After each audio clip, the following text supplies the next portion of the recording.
Muy buenos días, ¿qué tal estáis? Soy Héctor, ya sabéis que ando casi todo el día leyendo, dejándome la vista para traeros resúmenes de calidad de grandes obras de la literatura universal española y algún que otro ensayo. Hoy os traigo un top 10, un top 10, que es la primera vez que lo hago y lo voy a hacer porque he sacado un par de shorts, de vídeos cortos, donde he recopilado algunas de mis lecturas y ha tenido relativo éxito, o por lo menos ha tenido cierto interés. Y el que más interés ha tenido ha sido el relacionado con la filosofía política. Así que voy a hacer un top 10 de mis libros de filosofía política, no tanto, sí, bueno, preferidos o que más me han interesado. De todos ellos tenéis resumen en la lista de reproducción de ensayo, así que lo que voy a hacer es una breve reseña de cada uno de ellos y sobre todo lo hago con la idea de recopilar, de ir recopilando pues todas las lecturas que estoy haciendo. Hay más de 300 vídeos ya subidos al canal, por casi la mitad son vídeos largos y en la otra mitad serán son vídeos cortos, más entrevistas, que ya sabéis que también estoy haciendo entrevistas, llevamos más de 20 o alrededor de 20. Así que mi idea es, si os interesa este tipo de top 10 o top 5, vamos, entre 5 y 10, pues me lo ponéis en comentarios y continúo haciendo este trabajo, ¿vale? Bueno, sin más preámbulos, vamos a iniciar este listado de clásicos imprescindibles de la filosofía política. Número 1, La República de Platón. ¿Vale? Ya sabéis que, bueno, esto es una edición que me compré cuando yo estudiaba. No sé si le puse la fecha, pero vamos, tiene muchísimos años. Y ya sabéis que Platón fue uno de los más grandes filósofos de la historia de la humanidad y en la República desarrolla cómo sería el estado ideal. Ese modelo estaría basado en tres estamentos: filósofos gobernantes, guardianes guerreros y trabajadores productores, y a través de diálogos con Sócrates como personaje principal, Platón habla no solo de política, habla de más cosas, de la justicia, de la virtud, de la educación, del mito de la caverna, que aquí está recogido, y como no, bueno, pues del alma, la prudencia y la ira. Así que, bueno, tenéis un resumen completo en el canal y también tenéis en la lista de reproducción de filosofía, de shorts relacionados con la filosofía, más cositas relacionadas, vinculadas a la filosofía de Platón. Número 2, bueno, pues su discípulo, como no, Aristóteles, la política de Aristóteles. Este también, bueno, este me lo compré en marzo de 1998. Estaba en el instituto, para que ya veáis que desde el instituto me interesan estos temas. Sabéis que Aristóteles fue discípulo de Platón y él define la política, el Estado, como una asociación política creada para dar cobijo al hombre, un ser social. Para Aristóteles existen tres formas de gobierno puras: monarquía, aristocracia y república, y tres son sus desviaciones: tiranía, oligarquía y demagogia. Aquí en esta edición también utiliza la palabra democracia y demagogia. Yo lo cuento en el vídeo extenso que le dedico a este libro, así no sé si es un problema de la traducción, no sé si es que se pueden utilizar alternativamente. Así que yo digo demagogia porque es la que más utiliza, pero también en algunas páginas se refiere a esta desviación de las formas puras de gobierno como democracia. ¿Cuál es el objetivo de todo gobierno? ¿Qué virtud debe guiar a los ciudadanos? ¿Por qué considera Aristóteles que la clase media era fundamental para una comunidad política virtuosa? Que está vinculada con eso del justo medio, ¿vale? Lo de la clase media está vinculada con su idea de que en el justo medio está la virtud. El filósofo griego Aristóteles considera que es la virtud la que asegura los bienes externos y no el contrario. También, que es muy importante, como os decía, el justo medio, huyendo siempre de extremos. Bueno, y vamos a otro que también me gusta mucho, que es el Leviatán, número 3, de Thomas Hobbes. Leviatán. Me he leído la parte del Estado, que son, bueno, es que el libro entero son casi 900 páginas, y la parte del Estado son una serie, bastantes capítulos que le dedica a la idea fundamental por la cual Hobbes es famoso en la filosofía política. Él plantea que todos los hombres son iguales, así que en un estado de naturaleza todos tienen derecho a todo, lo que crea inexorablemente una guerra permanente. El hombre es un lobo para el hombre.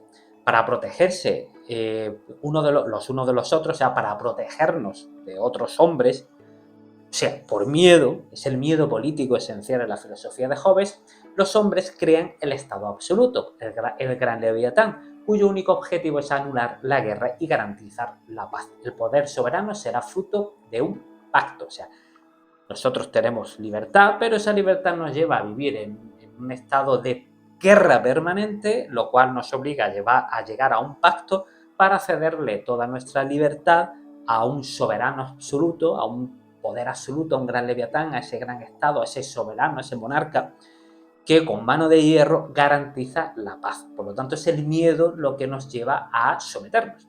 Thomas Hobbes, que fue un filósofo inglés considerado, eso sí, uno de los fundadores de la filosofía política moderna. Número 4 no lo tengo aquí porque me lo he dejado en casa de mis padres, que es El Príncipe de Maquiavelo. No tengo aquí el ejemplar. Es un clásico imprescindible. Ya sabes, bueno, Maquiavelo nació en 1469, fallece en 1527, diplomático, funcionario, filósofo, político y escritor italiano. Y es considerado el padre de la ciencia política moderna. Fue una figura esencial. Y El Príncipe se lo dedica a Lorenzo de Medici. Tenéis no solo el resumen del Príncipe, sino hoy estamos a jueves, pues el pasado lunes tuve la ocasión de entrevistar a un buen amigo, Ernesto, que es politólogo y está especializado en relaciones internacionales y es un estudioso de la figura de Maquiavelo. Y estuvimos durante hora y cuarto radiografiando la figura de Maquiavelo y no solo El Príncipe, sino también el resto de su obra, ¿vale? Así que si queréis pasaros por ahí, ya tenéis la entrevista. Maquiavelo, el padre de la ciencia política, siempre ha tenido mala fama, pero lo que hace Maquiavelo es considerar el Estado como algo amoral y que la razón de Estado tiene dos vertientes: controlar el poder de forma interna y expandir tu poder hacia el exterior. Tiene 26 apartados y fundamentalmente es como un príncipe tiene que comportarse para, lo que decía, garantizar, uno, acceder al poder y dos, mantenerse en el poder. Mantenerse. En la entrevista hablamos también sobre la razón de Estado, hablamos también sobre si realmente Maquiavelo dijo eso tan famoso del fin justifica los medios, etcétera, etcétera. Os recomiendo que os paséis. Bueno, y nos vamos a número 5, lo tengo aquí, sobre la libertad de John Stuart Mill. El autor arranca ya en la introducción con un breve repaso histórico. Antiguamente, desde Grecia hasta la Edad Media, la libertad se consideraba la protección de los súbditos frente al tirano. Con el tiempo se estableció que era necesario limitar el poder de dos formas: una, estableciendo ciertas libertades o derechos a los ciudadanos, cuya violación por parte del gobierno justificaba una rebelión individual o colectiva, y, en segundo lugar, con la creación de unos frenos constitucionales. Por lo tanto, ya sabéis, sobre la libertad de John Stuart Mill, un clásico también de la filosofía política y del liberalismo.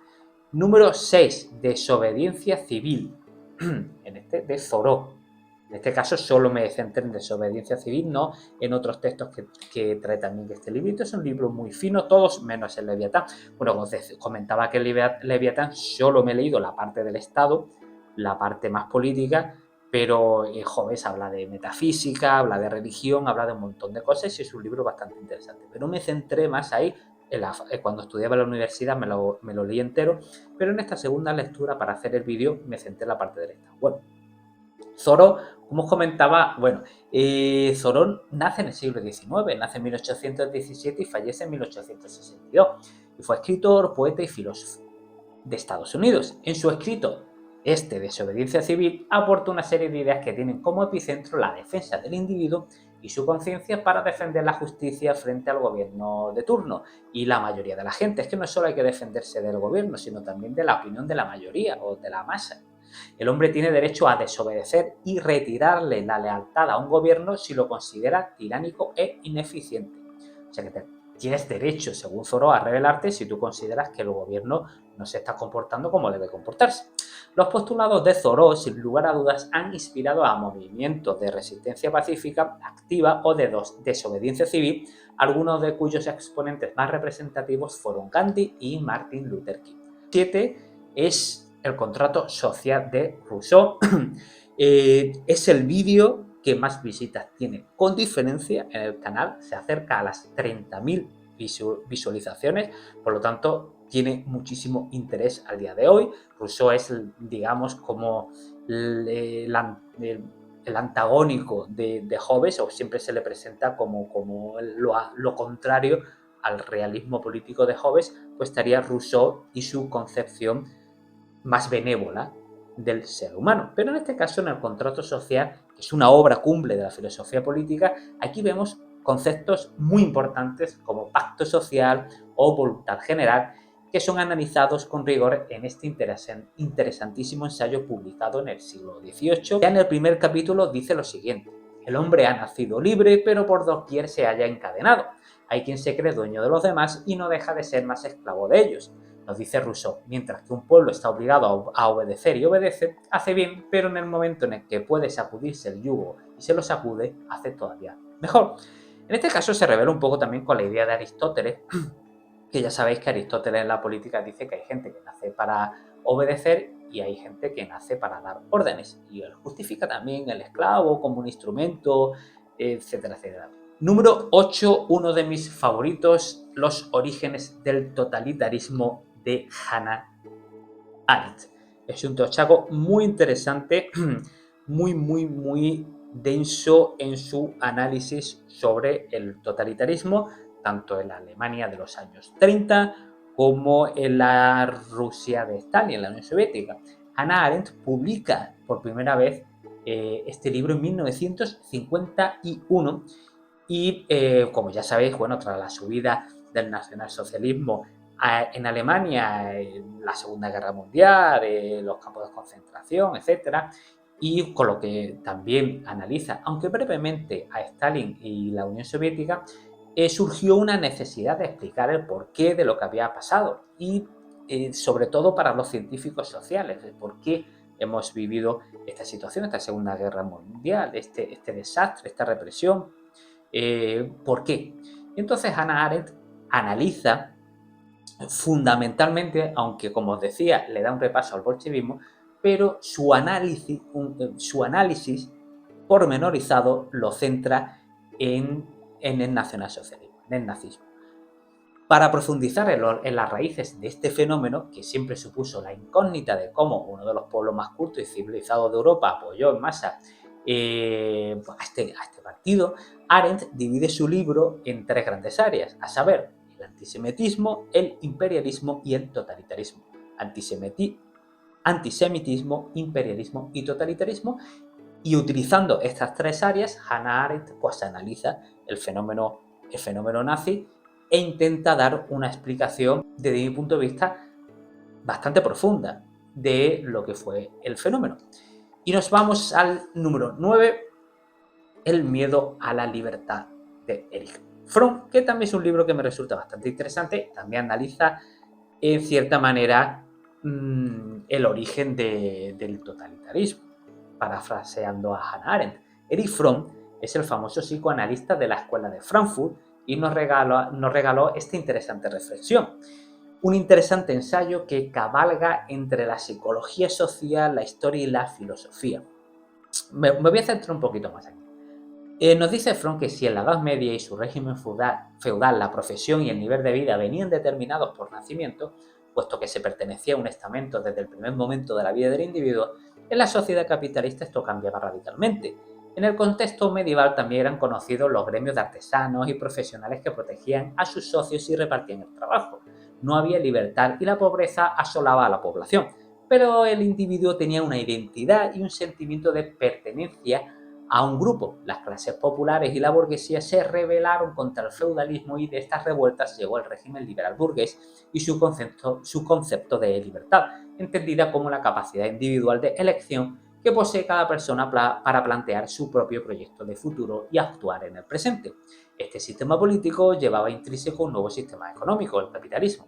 El capitalismo, basado en la iniciativa privada y la búsqueda de lucro, libró al individuo de las cadenas de estamentos y de gremios, pero esta libertad individual también conllevaba angustia e inseguridad. El destino del individuo ya no se basaba en el estamento, gremio o grupo social al que pertenecía. Este estaba solo ante un mundo lleno de incertidumbre, desposeído de identidad colectiva. Realmente, el individuo esta vez no tiene la protección del grupo, la protección de lo colectivo, y eso genera miedo. Ese miedo a la libertad pues hace que el individuo, como él desarrolla, eh, tenga tendencia a integrarse en grupos totalitarios, en grupos sectarios, en grupos fanáticos, en grupos políticamente que anulaban al individuo. Por eso muchas veces nos explicamos cómo la gente podía obedecer todo lo que decía un líder. Bueno, pues Erich Fromm intenta dar una explicación, ese miedo a la libertad, esa angustia que genera que una persona no sienta la protección del colectivo. Fijaos, ¿no? O sea, por un lado reivindicamos que el individuo sea libre frente al grupo y frente al Estado y frente al soberano, pero eso puede generar desasosiego, puede generar miedo, y de ese miedo se puede nutrir evidentemente el qué, pues como comentaba Hobbes, de ese miedo se nutre los gobiernos absolutos, absolutistas, los gobiernos totalitarios. Eh, no hablaba de totalitarismo Hobbes, pero para que veáis que el miedo político puede llevar también. Hobbes, Erich Fromm hablan del miedo y sus consecuencias políticas. Bueno, y por último, un libro que de Norberto Bobbio, en este caso, izquierda, bueno, derecha e izquierda. Este libro me lo compró mi padre no tengo la fecha, en una librería que recuerdo yo que me lo compró, y el librero dijo, bueno, tendría yo 12 años, 13 años, no sé. Y el libro dijo, quizás es un libro muy adulto para el chaval. Y mi padre dijo, no, no, usted no se preocupe, que el niño controla. Bueno, pues es un libro interesante. Si queréis saber, ya sabéis que la dicotomía derecha-izquierda, esa diferenciación, arranca en la Revolución Francesa. Entonces, Norberto Bobbio, que es un filósofo italiano contemporáneo, hay que decir que da algunos puntos de vista de otros autores, además de su visión propia, realmente no solo desde cuándo procede esta diferencia, sino qué diferencia realmente a la derecha y a la izquierda. Es un ensayo muy, muy breve. Básicamente, sobre todo, se centra en cuestiones como la igualdad. Bien, da a entender que una de las principales diferencias es el concepto de igualdad, pero, como os decía, tenéis un vídeo donde hablo un poco más en profundidad de derecha e izquierda de Norberto Bobbio. Bueno, y hasta aquí estos 10 libros más me interesan dentro de lo que es la filosofía política. Si tenéis más libros relacionados con la filosofía política que os resultan interesantes y que no están ya en el canal, bueno, me lo ponéis en comentarios y le vamos echando un vistazo. Si te gustó el vídeo, por favor dale a like, reparte tu amor compartiendo este vídeo con amigos y familiares, y por favor suscribíos al canal porque así me ayudáis a crecer. Muchas gracias y hasta el próximo vídeo.